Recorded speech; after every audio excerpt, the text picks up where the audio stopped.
The Quran is more graphic, you write, than the Bible when describing Jesus' miraculous conception. Matthew simply says that before Mary and Joseph came together, she was found to be with child by the Holy Spirit. The Quran, by contrast, says that Allah blew his spirit into Mary's vagina. What's going on there?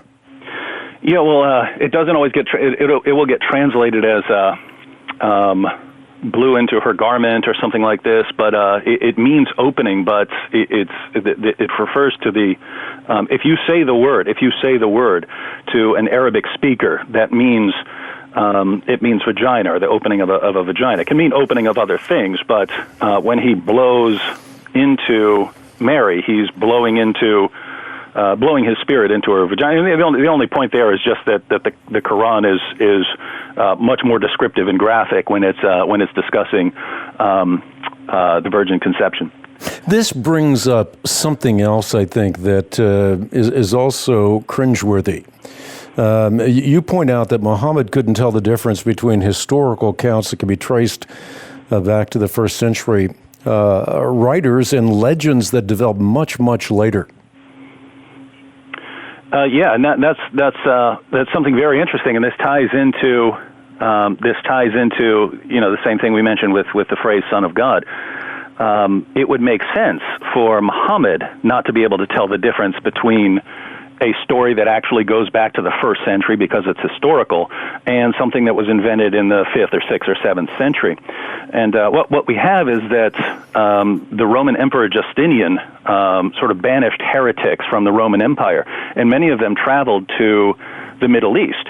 And when they were in the Middle East, they brought their texts, which were not authentic gospels that are based in the first century eyewitnesses, but they were later sort of inventions. And there's not a historian on the planet who takes these texts from the 5th and 6th, 7th centuries as historical. But these were circulating in Arabia at the time, along with true stories, because people still had access to the New Testament Gospels. But what you would expect to find if Muhammad doesn't really know the difference between a revelation from a historical revelation or just a generally historically reliable source, is you'd find a mixture, and that's exactly what we have in the Quran. So here again, it would make sense for Muhammad not to be able to tell the difference between these sources, but it doesn't make sense for God not to know the difference. So what was once obscured by Islam is now visible. What role does Jesus play in Islamic eschatology?